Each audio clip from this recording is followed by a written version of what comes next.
जय हिंद दोस्तों।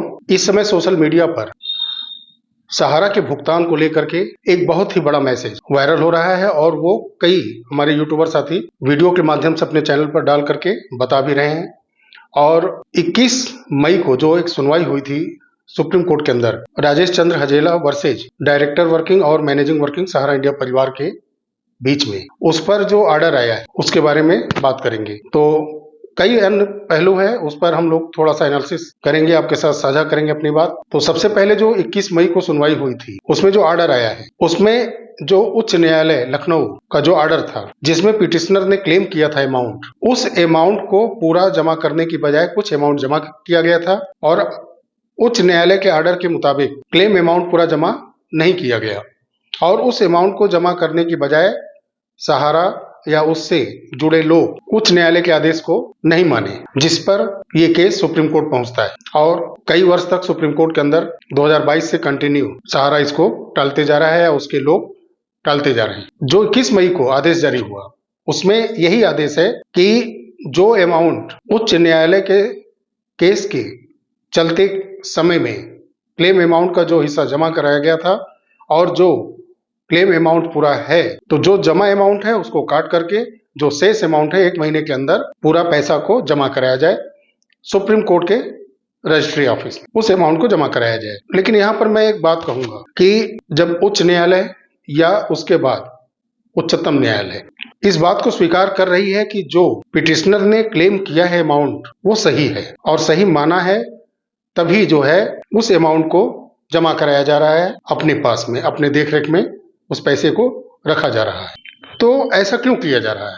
अगर आप उसको सही मानते हैं कि क्लेम करने वाला पर्सन सही है, उसका सैलरी हो या किसी अन्य तरीके का पैसा सहारा को देना है और उस पिटिशनर को लेना है, तो सीधा क्यों नहीं उसके नाम से आप चेक कटवाते हैं और चेक उसको जारी करवाते हैं ताकि वो पैसा सीधा उसको मिल जाए? क्यों उस तरह से भी खाते में जमा कराया जाए, फिर थर्ड पार्टी सहारा से भी एस्क्रो अकाउंट में जमा कराया जाए, फिर उसके बाद क्लेम हो, लोग दौड़े दौड़े सेबी के द्वार पे जाएं, सीआरसीएस पोर्टल के द्वार पर जाएं, तो किसी अन्य पोर्टल के जरिए किसी अन्य कार्यालय में सैलरी अपना कमीशन लेने के लिए जाए कर्मचारी।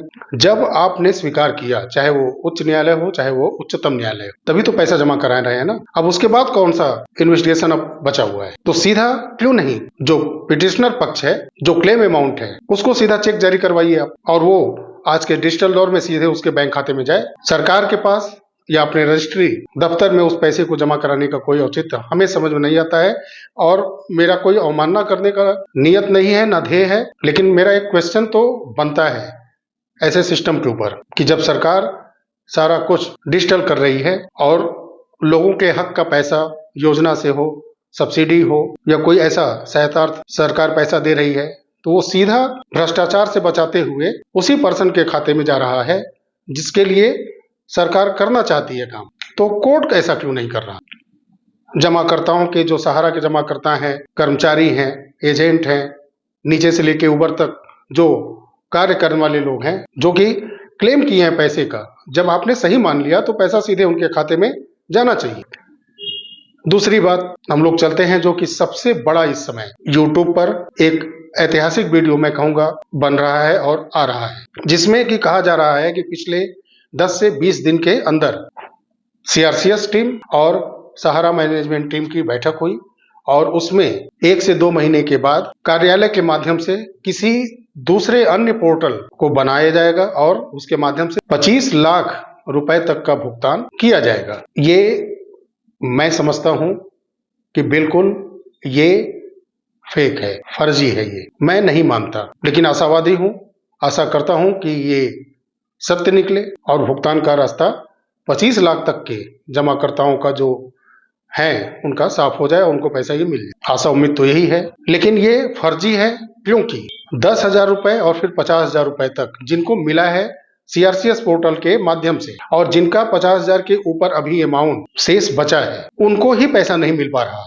उनका ही जो डाटा सीआरसीएस और सहारा के पास पहुंच चुका है, उनका शेष अमाउंट 100% मिल जाना चाहिए ना, उनका ही नहीं मिल पा रहा है। मिलेगा, कब मिलेगा कि नहीं मिलेगा ये भी क्लियर नहीं है। कुछ दिन बीत रहे हैं, कुछ हफ्ते बीत रहे हैं, कुछ महीने बीत रहे हैं, वर्ष भी बीत रहे हैं, लेकिन जो प्रोसेस में है वो प्रोसेस में है। डेफिशिएंसी दूर हो नहीं रहा है। 50,000 के ऊपर जिनका अमाउंट सहारा के पास जमा है उनका भुगतान होने का कोई चांस दिख नहीं रहा है। तो जो 1 करोड़ 30 से 40 लाख के बीच में जो आवेदन गए हैं और सिर्फ 1% लगभग भुगतान का रास्ता लगभग कुछ हद तक साफ है, 10 से 50,000 तक उनका बैलेंस क्लियर नहीं हो पा रहा है और 25 लाख रुपए तक का पेमेंट 2 महीने में लगभग चालू हो जाएगा। इस पर भरोसा कैसे किया जा सकता है। और एक नया पोर्टल आएगा और सीआरसीएस की देख रेख में चलेगा, कार्यालय खोलेंगे, वहां भी पोर्टल के ऊपर जो क्लेम जाएगा उसको वहां से सर्वे करके उसको क्लेरिफाई किया जाएगा और भुगतान दिया जाएगा। ये कुछ ज्यादा नहीं लग रहा है कि इतना ज्यादा सीआरसीएस टीम और सहारा की टीम करने वाली है और बात बात में लेटर जारी करने वाली सहारा जो कि सोशल मीडिया पर वायरल हो जाते हैं, डेफिशिएंसी दूर करने का हो या फिर 1 करोड़ के आसपास का जो बिजनेस का लेटर राजस्थान से या किसी अन्य स्टेट से जारी हो जाता है, इतना बड़ा मीटिंग हो जाए और इतना बड़ा रिलीफ अपने जमाकर्ताओं को वो देने जाए और एक सहारा की तरफ से एथराइज लेटर जारी न हो या सीआरसीएस के पोर्टल पर ही इसको जारी नहीं किया जा सकता। इतना बड़ा सीआरसीएस पोर्टल सरकार की तरफ से चल रहा है। रीसबमिशन पोर्टल एक और आ गया, क्या उस पर ये 25 लाख का अमाउंट एक और पेज ऐड नहीं हो सकता? कोई अन्य पोर्टल लाने की आवश्यकता ही क्या है? उस पर क्या कमी है? सारा डाटा आप उस पर ले ही रहे हैं। जो कुछ आप ऐड करना चाहते हैं सहारा के कौन से प्लान का आप 25 लाख रुपया देंगे? पहले ये तो क्लियर हुआ नहीं कि सोसाइटीज के देंगे, कि MIS है, क्यूसॉफ है और जो डेफिशिएंसियां आई हैं वो कैसे आप सॉल्व करेंगे? मैसेज वायरल हो गया 25 लाख, मजाक बना के रख दिया है आपने सबकी भावनाओं का जो सहारा में पैसा जमा किए हैं। और जो एक सरकार का पोर्टल, सेंट्रल रजिस्ट्रार का पोर्टल चल रहा है और मात्र 1 करोड़ 40 लाख के आसपास जमाकर्ताओं का जब आवेदन गया है उसको वो करेक्ट नहीं मिलके कर पा रहे हैं सहारा मैनेजमेंट टीम के साथ और सीआरसीएस की पूरी टीम के साथ, तो 25 लाख का भुगतान करेंगे। उसमें इस बात का जिक्र ही नहीं है कि कौन कौन से प्लान सहारा उस पे दिखाएगी कि जिसमें कि 25 लाख तक जमा है उनका पूरा भुगतान किया जाएगा। बहुत ज्यादा बड़ा अमाउंट है 25 लाख रुपए। मैं समझता हूं कि लगभग 90% तक लोगों का भुगतान हो जाएगा। तो मैं ये मानता हूं कि ये बिल्कुल फर्जी है, लेकिन आशा है, उम्मीद है कि शायद सही भी हो, लेकिन कोई तथ्य नहीं दिखता इसमें कि जो सहारा सीआरसीएस सेंट्रल रजिस्ट्रार के पोर्टल को सही ढंग से नहीं चला पा रही हो। 2 पोर्टल और दोनों पोर्टल सरकार चाहे तो इस पे कोई भी एडिशनल पेज ऐड करे, 5 लाख, 10 लाख, 15 लाख, 25 लाख, जो भी वो जमाकर्ताओं के डाटा कलेक्ट करना चाहें वहां से वो ले सकते हैं। सारे प्लान उसमें ऐड करवा सकते हैं। नया पोर्टल लाने की जरूरत ही क्या है? सिर्फ उसमें पेज ऐड करने और वहां जाएगा जमाकर्ता, जिनका जो अमाउंट है उस प्लान पर क्लिक करेगा और वहां अपना अमाउंट फाइल करेगा, सारे डॉक्यूमेंट अपलोड करेगा। सेम प्रोसेस है।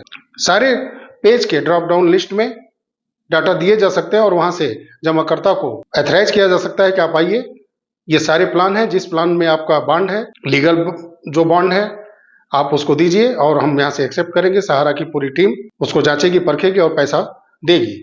ये बिल्कुल सरल है, कोई पोर्टल लाने की आवश्यकता ही नहीं है इसमें। और झारखंड सरकार, एक दावा था कि जो सहारा के लोग चाहे वो एजेंट रहे हो या जमाकर्ता, सिर्फ झारखंड राज्य की मैं बात करता हूं, जब चुनाव हुआ था तो बात हुई थी कि जो आज इस दुनिया में नहीं है उनके परिवार को मुआवजा देने की, चाहे वो मुआवजा 1,000 हो या 10,000 हो या 50,000 हो या 1 लाख हो, मैं अमाउंट की बात नहीं करूंगा, लेकिन वो मुआवजा सरकार से दिलाने की बात थी। उससे सहारा के जमाकर्ताओं और हाई कोर्ट के अंदर जो केस चल रहे हैं इसका कोई लेना देना नहीं था। बात यही थी कि जो इस दुनिया में अब नहीं है, जिनकी की दर्दनाक मौतें हो चुकी हैं, कुछ लोगों ने सुसाइड भी कर ली डिप्रेशन में आकर के, उनको मुआवजा दिलाने की बात। अगर मुझे जानकारी नहीं है, मुआवजा मिल चुका होगा अगर, तो बहुत अच्छी बात है, मैं माफी भी मांगता हूं अगर मुआवजा मिला होगा किसी को तो। लेकिन अगर नहीं मिला है तो ये सिस्टम और सिस्टम से जुड़े लोग जो इस बातों को कह रहे थे कि पहले मुआवजा दिलाया जाएगा, तो ऐसा क्यों नहीं हुआ?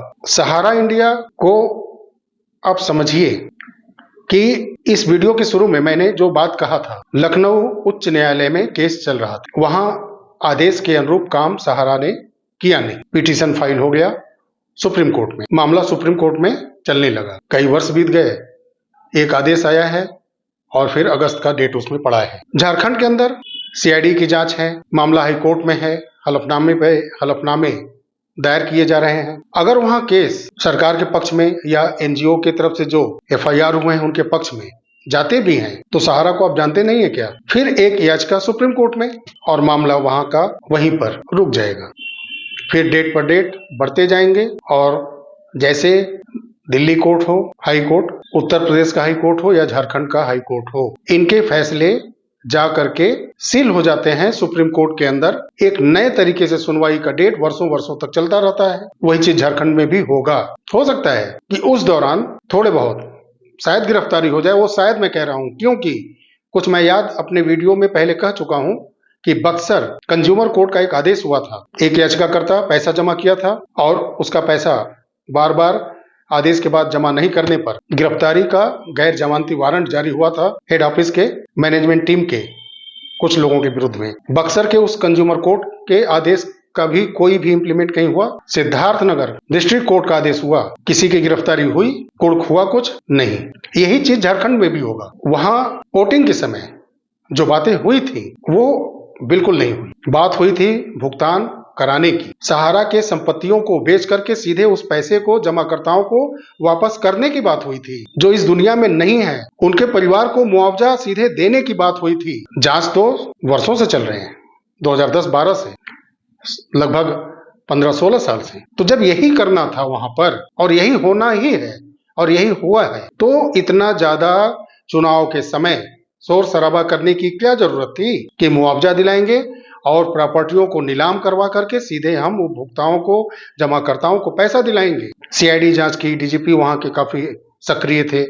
मामला झारखंड में हाईकोर्ट में पहुंचा और मैंने इसी वीडियो में कुछ देर पहले बता दिया कि कई केस का उदाहरण मैंने आपको दिया। हुआ क्या, केस पर केस, केस पर केस, कंज्यूमर कोर्ट से लेकर के सुप्रीम कोर्ट तक यही तो होता आ रहा है। आम जनता समझ ले ये बात कि कोई भी हो मामला, ये पूरे भारत के अंदर बेहद राजनीतिक हो चुका है और राजनीतिक जो दल हैं ये किसी पर्सन के ऊपर, किसी एनजीओ के ऊपर अपनी जो आइडियोलॉजी है थोपते हुए, उनके कंधों का सहारा लेते हुए अपनी वोट बैंक की राजनीति को वो फिक्स कर रही हैं और कई एनजीओ और कई पर्सन जाने या अनजाने राजनीतिक दलों के हाथ के कठपुतली बनते जा रहे हैं। वो एनजीओ और वो पर्सन ऐसे राजनीतिक दलों को अपने कंधों का सहारा दे करके उनको आगे बढ़ा रहे हैं। होना कुछ नहीं। बात कार्रवाई की अगर आप करेंगे कि झारखंड सरकार ने कार्रवाई की, तो कार्रवाई तो ईडी ने भी बहुत की। कलकत्ता से ईडी टीम आती है, लखनऊ में छापा करती है, वहां के हेड ऑफिस पे कई डॉक्यूमेंट ले जाती है। अभी हाल ही में 1400 कुछ करोड़ की संपत्ति ईडी ने ही जब्त की है और वो मीडिया में एक नोटिफिकेशन लेटर जो कार्रवाई उन्होंने की है उसका जो है लेटर भी जारी कर दिया है। तो ईडी टीम किसके अंदर आती है? क्या आपको नहीं लगता कि सेंट्रल गवर्नमेंट भी कार्रवाई कर रही है? तो ये है राजनीति जिसका भरपूर शिकार आम जनता हो रही है। माध्यम कोई 2-4 पर्सन है, यूट्यूबर हैं, एनजीओ हैं। वोटिंग की पॉलिटिक्स के लिए सहारा बेहद जबरदस्त मुद्दा बना हुआ है पॉलिटिकल दलों का।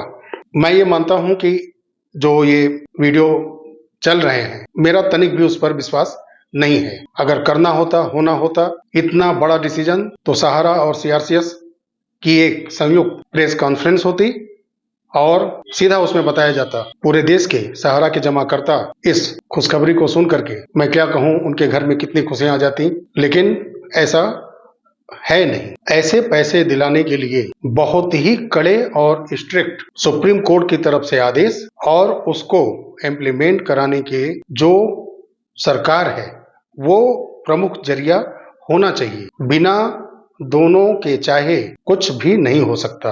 एक बात याद आ गई हमको, मैं आपके साथ ये बातें शेयर करना चाहता हूँ। सहारा को पूरा इंटरेस्ट किसी भी प्लान में, कोई भी पैकेज उन्होंने बनाया हो, पॉलिसी बनाया हो, ब्याज पूरा नहीं देना है।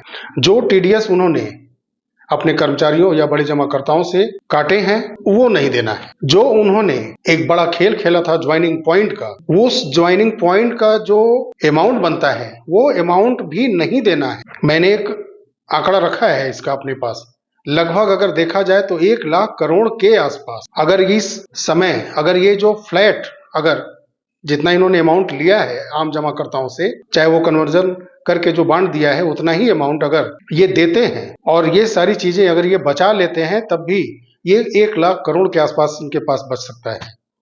ब्याज का पैसा, ज्वाइनिंग पॉइंट का पैसा जो इन्होंने टीडीएस और टैक्स काट के रखे हैं अपने पास, ये मैं इसलिए बोल रहा हूं कि इन सब चीजों पर सुप्रीम कोर्ट के अंदर केस चल रहे हैं। अगर इन सब चीजों को अगर वो देते नहीं है तो 1 लाख करोड़ रुपए बचा लेंगे, जो 3 से 4 लाख करोड़ रुपए ब्याज सहित अगर इनका भुगतान का जिम्मेवारी बनता है, उसमें भी ये पैसा इतना ये बचा सकते हैं, मूलधन भी वापस कर सकते हैं अगर ये चाहे तो, और बहुत सारे परिवार उस पैसे से भी खुशहाल हो जाएंगे। लेकिन सहारा ऐसा भी नहीं कर रहा है। तो साथियों, ये एक मेरी एनालिसिस थी, मेरा ओपिनियन है कि जो 25 लाख रुपए तक के अमाउंट नए पोर्टल से कार्यालय के द्वारा दिए जाएंगे, ये बिल्कुल मुझे झूठा प्रोपेगेंडा लगता है। उसका आधार मैंने वीडियो में बता दिया है। जो अपने स्टाफ को सैलरी विहीन, कमीशन विहीन, अपने एजेंट को जिन्होंने पैसा उठा करके सहारा को सहारा बनाया, उस लायक बनाया जो कि देश की सबसे बड़ी कंपनियों में शुमार होने लगी, उनका कमीशन सब खा गए। तो सारी चीजें ये बचाने की स्थिति में हैं। 1 लाख करोड़ के आसपास तक ये बचत कर सकते हैं, सिर्फ अगर फ्लैट सबका पैसा भी दे देते हैं ये, तब भी ये बहुत बड़ा रिलीफ दे सकते हैं अपने जमाकर्ताओं को। चलिए देखिए आगे होता क्या है। मैं उम्मीद करता हूं कि मैं झूठा साबित हो जाऊं और 25 लाख तक के जमाकर्ता जो हैं और उनके नीचे जितने जमाकर्ता हैं 25 लाख के नीचे तक के, सबका रास्ता साफ हो जाए, सारी डेफिशिएंसी खत्म हो जाए, मेरे कहे हर बात को सहारा गलत साबित कर दे और भुगतान कर दे सबका। साथियों, वीडियो अच्छा लगा हो तो लाइक करिएगा, शेयर अवश्य करिएगा ताकि ये वीडियो ज्यादातर लोगों के पास पहुंच सके। लाइक अवश्य करिएगा। चैनल पर अगर आप नए हैं चैनल को सब्सक्राइब करके जाइएगा। मिलते हैं अगले वीडियो में, तब तक के लिए नमस्कार। जय हिंद, जय भारत, वंदे मातरम।